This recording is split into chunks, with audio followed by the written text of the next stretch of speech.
Olá, eu sou a pastora Thelma e vim aqui para falar com você sobre mais um encontro com Jesus. Hoje eu quero conversar com você sobre o encontro de Jesus com um cego. E se encontra lá em Marcos, no capítulo 10, versículos de 46 a 52. Diz assim a palavra do Senhor. E foram para Jericó. Quando ele saía de Jericó, juntamente com os discípulos e numerosa multidão, Bartimeu, cego mendigo, filho de Timeu, estava sentado à beira do caminho. E ouvindo que era Jesus, o Nazareno, pôs-se a clamar: Jesus, filho de Davi, tem compaixão de mim. E muitos o repreendiam para que se calasse. Mas ele cada vez gritava mais: Filho de Davi, tem misericórdia de mim. Parou Jesus e disse: Chamai-o. Chamaram então o cego, dizendo-lhe: Tem bom ânimo, levanta-te, ele te chama. Lançando de si a capa, levantou-se de um salto e foi ter com Jesus. Perguntou-lhe Jesus: Que queres que eu te faça? Respondeu o cego: Mestre, que eu torne a ver. Então Jesus lhe disse: Vai, a tua fé te salvou. E imediatamente tornou a ver e seguia Jesus estrada fora. Hoje eu quero conversar com você sobre um encontro de Jesus com um homem cego. Qual é o contexto em que esse encontro com Jesus acontece? O contexto é a ida de Jesus e seus discípulos até Jerusalém. Uma entrada conhecida como a entrada triunfal de Jesus em Jerusalém, que nós celebramos um domingo antes da Páscoa, no chamado Domingo de Ramos. Jesus estava então indo para Jerusalém, cumprir a missão que o Pai lhe dera, e por causa disso ele estava passando por Jericó. Mas Jericó não era o caminho mais usual para ir até Jerusalém. O caminho mais comum era passar por Samaria. Os estudiosos dizem que Jesus provavelmente não passou por Samaria, porque numa das visitas de Jesus a uma vila samaritana, ele havia sido hostilizado. Aqui, então, eu quero fazer uma proposta diferente para você. Jesus passou por Jericó porque ele precisava passar por Jericó. Ele sabia que alguém necessitava dele ali. E ele passou, então, por Jericó. Jericó não era o caminho mais comum para se passar, porque as estradas que ligavam a Jericó a Jerusalém eram estradas onde era possível se fazer muitas emboscadas, era uma estrada onde havia muitos ladrões. Basta nós lembrarmos que nas parábolas, né, que Jesus contou, uma delas foi a do bom samaritano, e o lugar que ele diz que um homem havia sido assaltado, espancado, quase à morte, foi justamente na estrada de Jericó.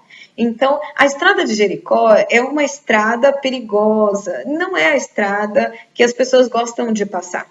Mas Jesus, os discípulos e a multidão estão passando por ali. E é nesta passagem de Jesus por Jericó que ele encontra com esse homem que está à beira do caminho. Ele não só está à beira do caminho, como parece que ele está num lugar onde ninguém habita. Por que eu digo isso? O texto de Marcos tem dois paralelos, dois textos semelhantes a ele. Um deles se encontra em Mateus 20, 29 a 34, e o outro se encontra em Lucas 18, 35 a 43. Os textos de Mateus e de Marcos dizem que Jesus estava saindo de Jericó quando se encontrou com esse homem.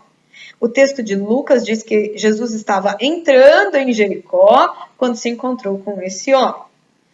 Provavelmente, Jesus se encontrou com esse homem entre a antiga e a nova estrutura da cidade de Jericó.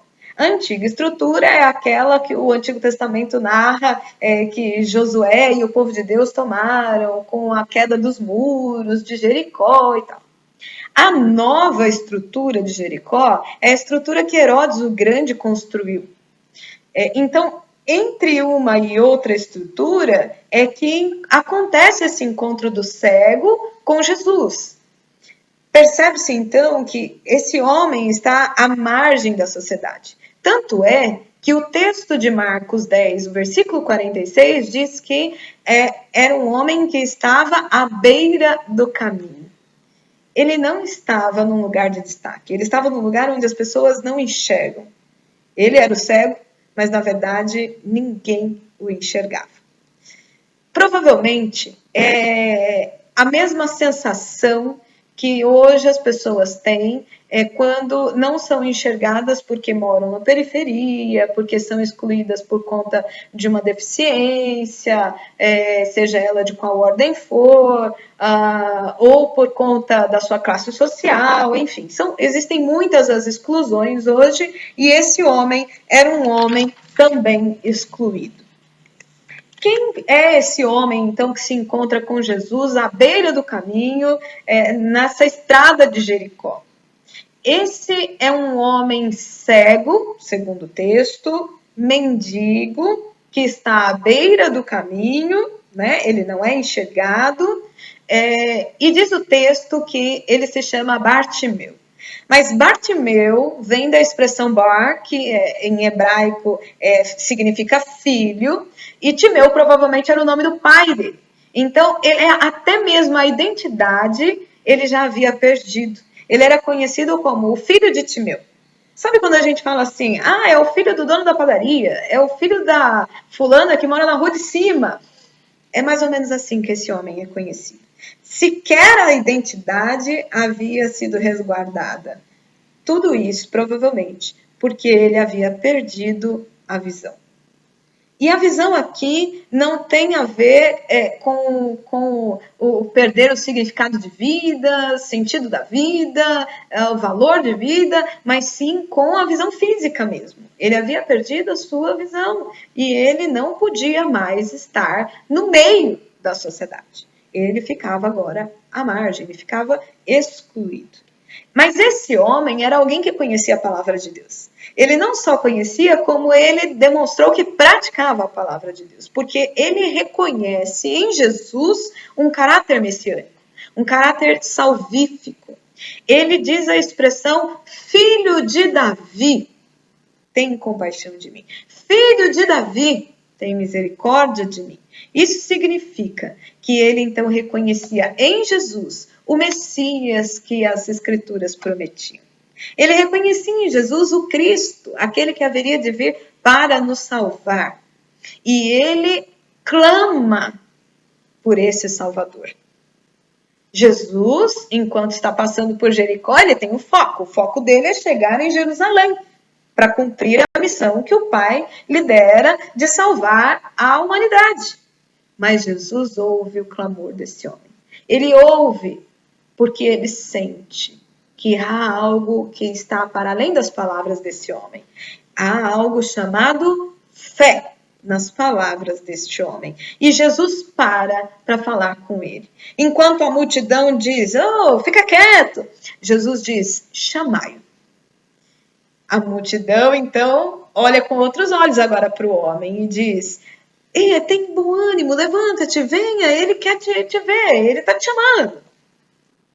Jesus, ao se encontrar com esse homem, percebe que ele tem um grande valor. Esse homem que tinha apenas e tão somente uma capa, porque nem mais a identidade havia sido resguardada para ele, deixa tudo que ele tem naquele momento, que é a sua capa, sai num salto, diz a palavra, né? E vai ao encontro de Jesus e conversa com ele. E Jesus pergunta para ele, que queres que eu te faça? Se fosse hoje, sei lá, o que a gente iria pedir? Dinheiro? Posição? Destaque? Um belo do emprego? A família dos sonhos? Sei lá, alguma coisa assim. O mundo hoje tem valores tão invertidos, acho que a gente ia pedir coisas de muito valor comercial. Mas esse homem diz que eu torne a ver. E com essa expressão, Jesus replica para ele, vai, a tua fé te salvou. O que é que tem de especial nesse homem? E o que é que tem de especial nesse encontro desse homem com Jesus para que imediatamente a sua visão seja restaurada? E ele saia seguindo a Jesus. Eu quero fazer alguns destaques aqui para nós sobre este encontro com Jesus. Em primeiro lugar, Jesus nos ouve independente da nossa circunstância, independente da nossa situação. Seja lá quem for, Jesus nos ouve. Seja qual for a circunstância na qual nos encontremos, seja ela de uma posição social elevada ou não, seja de estarmos excluídos, à margem das situações da sociedade ou no centro dela, não importa onde quer que a gente esteja, mas Jesus nos ouve. E o que ele ouve não são as vindas palavras, mas é a fé com a qual nós falamos com Jesus. Em segundo lugar, Jesus nos ama incondicionalmente, independente da nossa circunstância ou daquilo que nós temos para oferecer a Jesus. Jesus tem sempre algo a nos oferecer. Em terceiro lugar, ao nos encontrarmos com Jesus, nós devemos nos despojar de tudo que nós temos, tudo que nós somos ou pensamos ser ou ter, para falar com Jesus. E nós podemos nos abrir assim livremente com Jesus, porque Jesus sonda os nossos corações. Ele sabe o que nós desejamos, mas ele espera ouvir da nossa boca. O que é que nós queremos hoje? Porque a boca fala daquilo que o coração está cheio, e Jesus sonda os nossos corações. Em quarto lugar, eu quero lembrar para você que a única coisa que pode te salvar daquilo que você já não enxerga mais é a sua fé. Não há nada além da fé que possa nos salvar. Não há recurso financeiro, patrimonial que possa nos salvar. É somente Jesus quem pode nos salvar. E eu quero lembrar para você também que depois que esse homem foi salvo, foi curado por Jesus, a sua visão foi restaurada, ele passou a imediatamente seguir a Jesus. O que é que você deseja tornar a ver hoje? E você está disposto a seguir a Jesus até o fim? Esse homem seguiu Jesus justamente na trajetória final de Jesus. O que você deseja tornar a ver hoje? Eu desejo que você torne a ver e possa falar livremente com Jesus. E assim você, ao ser restaurado, possa seguir a Jesus até a sua trajetória final. Que Deus te abençoe e te guarde neste tempo, neste encontro com Jesus.